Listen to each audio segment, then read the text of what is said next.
사건과 일화를 따라 걷는 세계사 산책 출발하겠습니다. 이번 편에서는 19세기 말 인권국가를 표방하던 프랑스에서 위선적인 반유태주의를 극명하게 수면 위로 떠오르게 한 드레피스 사건을 돌아보겠습니다. 요약하자면 이 사건은 1894년 프랑스 제3공화정이 유태계 포병 장교 알프레드 드레피스 대위에게 스파이 혐의를 부당하게 씌워 실형을 살게 함으로써 프랑스 내에서 극심한 정치사회적 논란을 야기한 사건이었으며, 나아가 이후의 인권운동과 시오니즘의 태동에 큰 영향을 미친 사건이었습니다. 그러면 과정이 다소 복잡했던 이 사건 속으로 함께 들어가 보겠습니다. 1894년 당시 프랑스는 20년이 지났음에도 불구하고 프러시아와의 전쟁에서 크게 패배한 충격에서 완전히 헤어나오지 못하고 있었지요. 프랑스가 먼저 프러시아에게 1870년 7월에 선전포고하여 벌어진 이 전쟁에서 프랑스는 스당 전투에서 대패하는 등 군사력에서 프러시아에게 완전히 압도당했습니다. 결국 프랑스는 1871년 1월 28일에 항복함으로써 알자스와 로레인 지방을 상실하였으며, 독일 민족은 오랜 염원이던 통일을 달성하는 한편 신생강국 독일의 위상을 유럽 전역에 유감없이 떨쳤던 것입니다.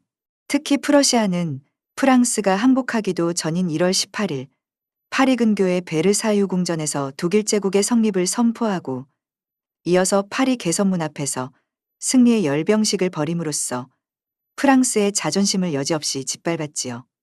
더구나 프랑스가 전쟁 보상금으로 지불해야 했던 50억 프랑은 프랑스 경제의 발목을 잡고 있었던 상황이었습니다. 그러나 프랑스 정부는 패전의 굴욕을 인정하지 않았습니다. 오히려 패배의 원인을 누군가에게 덮어씌우려는 이른바 희생양을 찾기에 혈안이 된 상황이었습니다. 결국 프랑스 정부는 프랑스 패배의 원인이 프랑스군에게 문제가 있었던 것이 아니라 누군가의 반역행위 때문이었다는 결론을 내리고 반역행위자의 색출에 몰두하게 되는 것입니다. 이로써 프랑스 사회에는 다시 한번 쇼비니즘, 즉 맹목적 애국주의의 바람이 불어닥치게 됩니다. 그리고 1789년의 프랑스 혁명을 기점으로 크게 신장된 프랑스의 국력과 국가적 위신이 신생 독일 제국의 군사력 때문에 위험할 수도 있다는 당시 프랑스인들의 두려움도 이 애국주의의 바람에 큰 몫을 하였던 것입니다. 당시 프랑스는 표면적으로는 여전히 개인의 인권과 평등을 중요시하였고, 유럽에서 가장 먼저 유태인에게 시민권을 부여할 만큼 민족이나 인종을 넘어서는 포용사회를 지향하고 있었습니다. 하지만 실제로는 제3공화정 치하인 1890년대의 프랑스 사회 내부에서는 아직도 유태인에 대한 차별이 뚜렷했습니다. 특히 라리브르 바울과 같은 반유태주의 신문의 창간은 인종차별적인 정서를 고조시키고 있었고, 1892년 프랑스 전국을 발칵 뒤집어 놓은 파나마 스캔들에 유태계 자본이 관여한 것이 밝혀지면서 국민들 사이에서도 반유태주의가 점차 고조되어 가던 상황이었습니다. 이러한 반유태주의는 쇼비니즘과 결합하여 점점 더 배타적인 국민정서로 발전하게 됩니다. 결국 드레피스 사건이라는 초유의 사태가 탄생하게 된 배경에는 패전으로 야기된 쇼비니즘과 반유태주의 정서의 야합이 있었던 것이죠. 사건의 자세했던 경위는 이러했습니다. 1894년 9월 프랑스 육군 참모본부 정보국은 프랑스 주재 독일 대사관의 우편함에서 익명의 발신인이 보낸 한 장의 편지를 우연히 입수하였는데, 편지 안에는 프랑스 육군의 기밀 문서 목록이 들어있었습니다. 수취인은 독일 대사관의 무관 슈바르츠코펜 육군대령이었다고 합니다. 군 정보국은 발송자의 신원을 조사한 끝에 프랑스 육군 포병대위 알프레드 드레피스를 스파이로 지목하게 됩니다. 의도적인 것이었겠지요. 그는 알자스 태생의 유태인으로서 당시 35세였으며 폴리테크니크와 육군대학을 졸업하고 육군 참모본부에서 견습참모로 근무하고 있던 매우 성실하고 장래가 촉망받는 장교였습니다. 또한 그는 유태계 프랑스인이었지만 군에서 조국 프랑스에 대한 애국심과 군에 대한 충성심이 강했다는 평가를 받은 장교였다고 합니다. 마침내 1894년 12월 19일 파리 근교에서 이 스파이 사건에 대한 재판이 시작되었습니다. 드레피스 대위의 변호인인 대망즈는 유죄의 증거가 기밀 자체가 아닌 목록 한 장뿐이었으므로 공개 재판에서 여론의 반전을 도모한다면 승산이 있다고 판단하여 공개 재판을 요청했으나 거부당했습니다. 결국 비공개로 열린 재판에서 드레피스는 자신이 그런 목록을 발송한 적이 없으며 목록에 언급된 정보에 접근한 적도 없을 뿐 아니라 이는 자신의 직책상 불가능한 일이었다고 차근차근 진술하고 무죄를 주장하였지요. 국방부에서 파견된 참관인도 드레피스가 무죄라고 생각하고 있었으나 결정적인 증언을 해야 할 드레피스의 동료들이 상부의 외압으로 모두 그에게 불리한 증언을 하는 바람에 상황은 갑자기 반전되고 맙니다. 군검찰은 드레피스가 범인이라는 증거로 목록에 기재된 13개의 다음절 단어 중에서 4개의 단어가 드레피스의 필체와 비슷했다는 점을 제시했습니다. 그리고 반유태주의에 물든 군주의부는 누가 보더라도 이 희박한 증거만으로 드레피스 대위를 범인으로 단정해버렸습니다. 논고와 최후 변론을 들은 후 드레피스는 호송되어 퇴장했고 재판관들은 만장일치로 드레피스에게 반역죄로 무기징역을 선고했습니다. 1895년 1월 드레피스는 악명 높은 프랑스령 기아나의 악마의 섬으로 유배당하지요. 영화 파피옹에서도 등장하는 바로 그 악마의 섬이었습니다. 이때 프랑스군과 프랑스 사회는 드레피스 사건으로 야기된 반유태주의 선동으로 매우 험악한 분위기였습니다. 드레피스 대위는 유배당하기 전에 예복을 입고 전 포병연대원들이 지켜보는 가운데 계급장과 훈장, 단추 등을 군복에서 떼어내고 예도를 부러뜨리는 굴욕적인 강등식을 공개적으로 행해야했지요.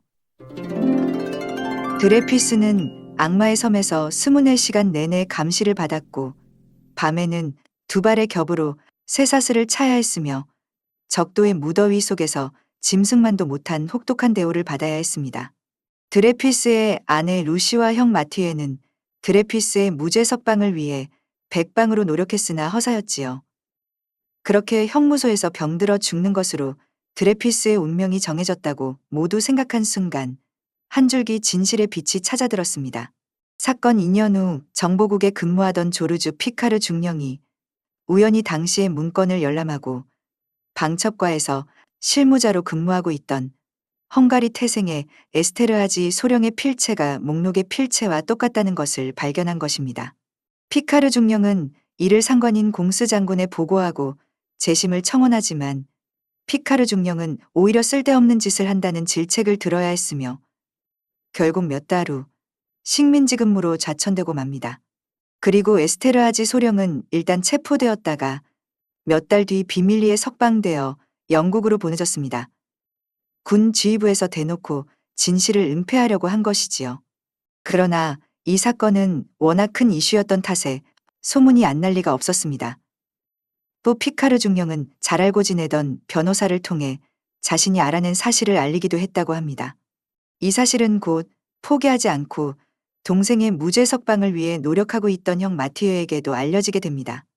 여기서 마티웨는 한 가지 꾀를 내어 어느 신문에 드레피스의 죄를 증명할 수 있는 뚜렷한 증거를 공개해서 드레피스의 무죄를 주장하는 사람들을 반박해야 한다고 역으로 주장하는 기사를 익명으로 투고하였습니다. 다시 이 사건을 이슈화하기 위해서 이런 꾀를 쓴 것입니다. 그러자 르마탱이라는 신문이 이 꾀에 넘어가 그의 유죄를 입증해 보이겠다며 목록의 사본을 공개하자 사건은 오히려 기름에 불을 붙인 꼴이 되어버렸지요. 목록 사본 글씨체의 주인을 둘러싼 논쟁이 마침내 재심반대파와 재심요구파로 갈리며 내전을 방불케 하는 엄청난 논쟁이 프랑스의 지식인 사회에서 시작된 것입니다. 당시 재심반대파, 즉 드레피스가 유죄라고 주장하는 파는 대부분 공화제에 반대하는 왕당파, 옛 귀족, 군부 세력, 과격한 가톨릭주의자, 우익 정치인, 군국주의자, 그리고 이와 연계된 신문들로서 이들은 사건의 진실 자체보다는 국가 안보를 해치는 세력에게 경고하고 군의 위신을 존중하자는 의미에서 재심을 반대하는 주장을 하였던 것입니다. 한편 그 반대편에 선 재심 요구파는 지식인과 법률가, 공화주의자와 진보적인 정치인, 소수의 신문들이었습니다. 또한 초기에는 이 사건을 유산계급 내부의 투쟁으로만 생각했던 사회주의자와 노동계급이 뒤늦게 제심요구파에 합류하였지요. 대다수의 신문들이 드레피스에게 불리한 내용으로 편파적인 보도를 하는 동안 피가로 신문이 처음으로 에스테르하지 소령을 진범으로 지목하는 보도를 냈습니다. 하지만 이런 소수 신문들의 의견은 대다수의 보수 신문들에 맞서기에는 역부족이었습니다. 프랑스 사회에서 절대 다수를 차지한 가톨릭과 보수 세력은 군의 위신을 국가의 생명으로 보는 군국주의적 사고방식을 가지고 있었습니다. 즉, 군은 절대 오류가 없는 조직이며 군의 위신이 곧 국가의 위신이다. 따라서 군부가 잘못을 인정하는 것은 곧 국가의 멸망으로 이르는 길이다 라는 주장을 되풀이하고 있었던 것입니다. 결국 재판에서 에스테르하지 소령은 유태인 국제비밀조직에 대항한 영웅이라는 이유로 무죄를 선고받았으며 한직으로 자천당했던 피카르 중령은 뒤늦게 군사기밀누설죄로 체포되었지요. 존재하지도 않는 유태인 국제비밀조직에 대항한 에스테르하지가 영웅으로 추앙되고 군국주의와 국가주의의 광풍이 프랑스 사회를 뒤덮자 이에 큰 충격을 받은 프랑스의 대문호 에밀 졸라가 마침내 행동에 나섰습니다. 에밀 졸라는 1898년 1월 13일 문학신문 로로르에 나는 고발한다라는 제목으로 대통령에게 보내는 공개 편지를 게재했습니다. 여러분들도 이 편지의 내용은 다 안 읽어보았더라도 한 번씩은 나는 고발한다라는 말을 들어본 적이 있을 것입니다. 이 공개 편지는 대형 신문사로부터 모두 거절당했고 작은 신문인 로로르에 간신히 게재한 것이었습니다. 로로르는 에밀 졸라의 편지가 실린 날 평소보다 10배가량 많은 30만 부라는 기록적인 판매고를 올렸다고 합니다. 로로르의 편집장인 클레망소가 이 편지의 파장을 예상하고 발행 부수를 크게 늘렸음에도 수요를 따라가지 못했다고 하지요. 또한 클레망소는 원래 에밀 졸라가 쓴 대통령에게 보내는 편지라는 아주 온건한 제목을 나는 고발한다라는 매우 강렬하고 도발적인 제목으로 바꾸었다고 합니다. 클레망소는 이 글이 불러올 어마어마한 파장을 각오하고 좀 더 호소력을 더하기 위해 제목을 바꾼 것이었습니다. 미국의 작가 마크 트웨이는 이렇게 에밀 졸라를 옹호했습니다. 어느 틈에 이 사건은 국제적인 사건이 되어버린 것입니다. 나는 에밀 졸라를 향해 깊은 존경과 끝없는 찬사를 보낸다. 군인과 성직자 같은 겁쟁이, 위선자, 아첨꾼들은 한 해에도 100만 명씩 태어난다. 그러나 잔다르크나 에밀 졸라 같은 정직한 인물이 태어나는 데는 5세기가 걸린다. 하지만 재신반대파는 졸라의 편지가 실린 신문을 거리에서 불태우는가 하면 졸라의 허수아비를 만들어 목을 매달았으며 졸라와 유태인을 죽여라라는 등의 구호를 외치며 군중을 선동하였습니다. 유태인 상점 약탈과 유태인에 대한 테러 등 곳곳에서 폭동이 일어났지요. 이후 오랫동안 프랑스인들은 인간의 권리와 국가의 이익이라는 대전제 사이에서 극렬한 논쟁을 벌여야 했습니다. 결국 군사법정은 군법회의를 중상모략했다는 이유로 에밀 졸라에게 유죄 선고를 내렸고 에밀 졸라는 런던으로 망명했습니다. 졸라는 이후 프랑스로 되돌아와 드레피스가 무죄라는 여론주도에 앞장섰지만 1902년 갑자기 가스 중독으로 죽는데 지금까지도 살해된 것이 아닌가 하는 의심을 받고 있습니다. 아무튼 대문호 에밀 졸라에 대한 유죄 선고로 이 사건은 세계적인 이슈가 되었으며 프랑스 정부에 대한 각국 지식인들의 항의와 비난이 이어졌습니다. 그러던 중 1898년 8월 30일 드레피스 사건을 조작한 모의자 중에 한 명인 위베르 앙리 중령이 자신이 조작한 증거가 거짓으로 밝혀질 위기에 처해지자 면도칼로 목을 찔러 자살하는 사건이 일어났습니다. 그러자 에스테르하지 소령은 영국으로 도망쳤지요. 앙리 중령의 자살은 제심요구파에게 유리한 국면을 열어주었습니다.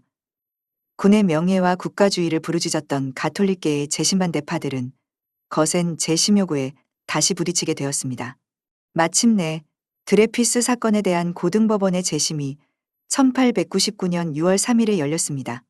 법원은 드레피스에게 종신형을 선고했던 1894년 12월의 재판이 무효이므로 다시 군사재판을 받으라고 선고했지요. 그러나 다시 열린 군사재판에서 증인으로 출석한 참모본부의 상관들은 여전히 위증으로 일관했고 법원은 드레피스에게 10년형을 선고했습니다. 재판관 7명 중 단 2명만이 드레피스의 무죄를 인정했을 뿐이었지요. 이때 드레피스는 5년 동안 감옥 안에서 외부와 연락이 끊긴 채 그동안 어떤 일이 일어났는지 전혀 모르는 상태였다고 합니다. 세계의 여론이 다시 끌어올랐습니다. 프랑스 내 지식인뿐만 아니라 세계 각국의 지식인들은 각국의 프랑스 대사관 앞에서 연좌하여 항의하는가 하면 프랑스 국기를 공개 화형하고 프랑스와의 교류 단절, 불매운동 등을 결의하기까지 하였습니다. 혐의가 풀려 영국에서 귀국했던 에밀 졸라도 다시 펜을 들어 재심 판결의 부당함을 폭로하면서 여론을 주도해 나갔지요. 결국 여론에 밀린 프랑스 군부는 드레피스가 유죄 판결을 인정한다면 즉시 사면해주겠다고 제안함으로써 사건을 일단락하려고 시도합니다. 많은 지식인들이 반대했지만 5년간의 수감 생활 동안 극도로 쇠약해진 드레피스가 이 제안을 받아들임으로써 사건은 일단 종결되었습니다. 하지만 드레피스의 포기는 재심 요구파를 큰 충격에 빠뜨립니다. 군 경력을 걸고 그의 복권을 위해 노력한 피카르 중령은 한동안 드레피스에게 절연을 선언했고 클레망소 편집장 역시 드레피스에게 우리가 지난 10년간 싸운 것은 단순히 당신 하나를 위해서가 아니라 정의로운 조국의 건설을 위해서였다. 당신은 당신의 편안함만 생각하느냐라고 항의했지요. 하지만 프랑스의 유태계 사회는 드레피스 사건이 장기화된다면 반유태주의가 강화될 것이라고 여겨 드레피스의 사면 수용을 지지했습니다. 무엇보다도 드레피스 본인은 극도로 지친 나머지 자신을 비난하는 재심 요구파들에게 불편한 감정을 드러내기도 했다고 합니다. 1899년 재심 요구파가 선거에서 이겨 내각을 구성하자 상황은 드레피스에게 유리하게 전개됩니다. 그리고 드레피스는 사건이 일어난 지 10년 만인 1904년 3월 형 마티웨의 도움으로 새로운 증거를 첨부하여 최고재판소에 재심을 청구했습니다. 물론 그 뒤에는 그를 강력히 지지하고 응원하는 지식인 세력이 있었지요. 1906년 7월 12일 최고재판소는 브르타뉴 군법회의의 유죄 판결을 오판이라며 파기하고 드레피스에게 무죄를 선고하였으며 드레피스 대위와 피카르 중령을 복권시켰습니다. 그리고 프랑스 정부는 드레피스에게 소령 특진과 레지옹 도네르 훈장을 수여하는 것으로 지난날의 과오에 대해 사죄했습니다. 드레피스는 무죄 선고를 받은 뒤 열흘 만에 군대로 돌아왔고 사관학교 연병장에서 열린 행사에서 육군 소령 계급장과 레지옹 도네르 훈장을 받았지요. 드레피스는 이후 잠시 군에 복무하였지만 수영으로 쇠약해진 몸 때문에 다음 해 전역을 해야 했습니다. 부당한 판결로 10년간 군문을 떠나 있었던 것에 대해 어떠한 금전적 보상을 받지 못했으며 단지 명예전역을 하는 선에서 만족해야만 했습니다. 그 후 드레피스는 민간인으로 조용히 지내다가 1914년 제1차 세계대전의 발발과 함께 소집되어 갈티에리 장군 휘하의 파리방위군 포병참모가 되었다고 합니다. 이후 중령으로 진급하여 포병부대 후방지원부대에 보직되었으며 베르댕 전투 등 여러 전투에 참가하여 공을 세웠습니다. 그리고 전쟁 후에 퇴역하여 파리에서 살다가 1935년 7월 12일에 사망했다고 합니다. 한편 피카르 중령은 대령을 건너뛰고 단숨에 준장으로 진급하였으며 이후 1906년부터 1909년까지 국방장관을 지냈습니다. 그냥 넘어갔어도 누가 뭐라고 하지도 않았을 드레피스 사건을 양심에 따라 외면하지 않고 끝까지 문제 제기를 한 용기를 감안한 프랑스 정부의 파격적인 조치였는지도 모릅니다. 물론 재심 요구파가 정권을 잡았기 때문에 가능한 일이기도 했지요. 드레피스 사후에도 이 사건은 프랑스의 정치 논쟁에 있어 잊을만 하면 등장하는 뜨거운 감자로 남았습니다.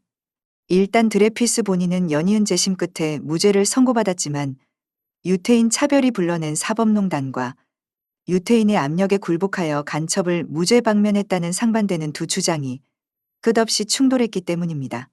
특히 후자의 논리는 드레피스가 실제로 간첩질을 했음에도 에밀 졸라를 비롯한 지식인들이 들고 일어나 여론을 형성했으며 프랑스 사법부가 여론에 떠밀려 법리가 아닌 다수결로 무죄를 선고했다는 주장이었습니다.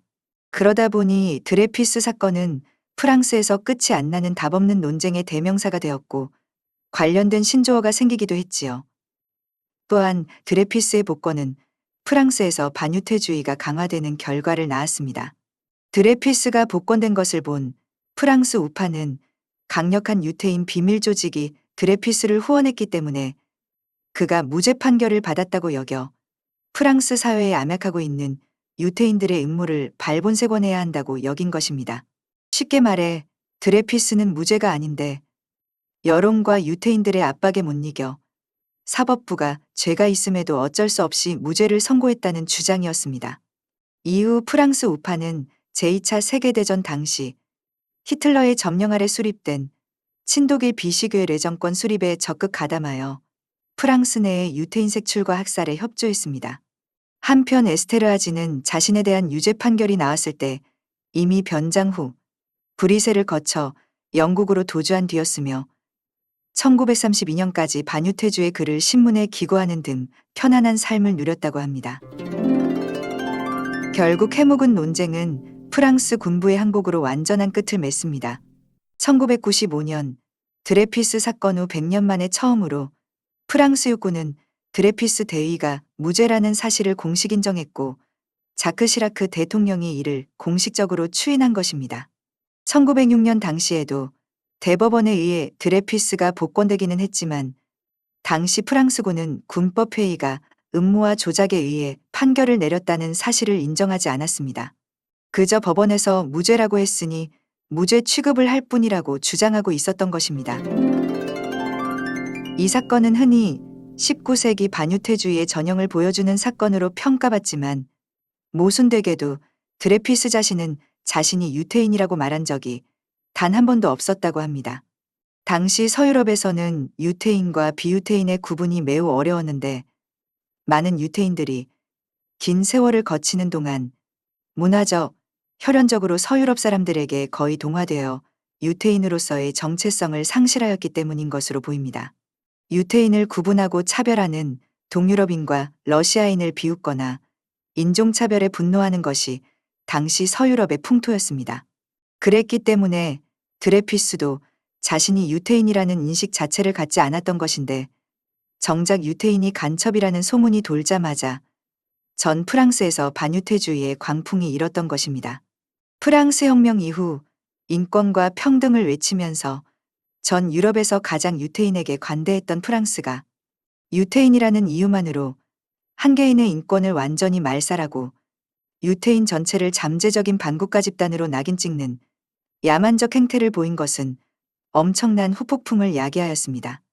이를 본 전 유럽의 유태인이 엄청난 충격과 공포에 휩싸였던 것이지요.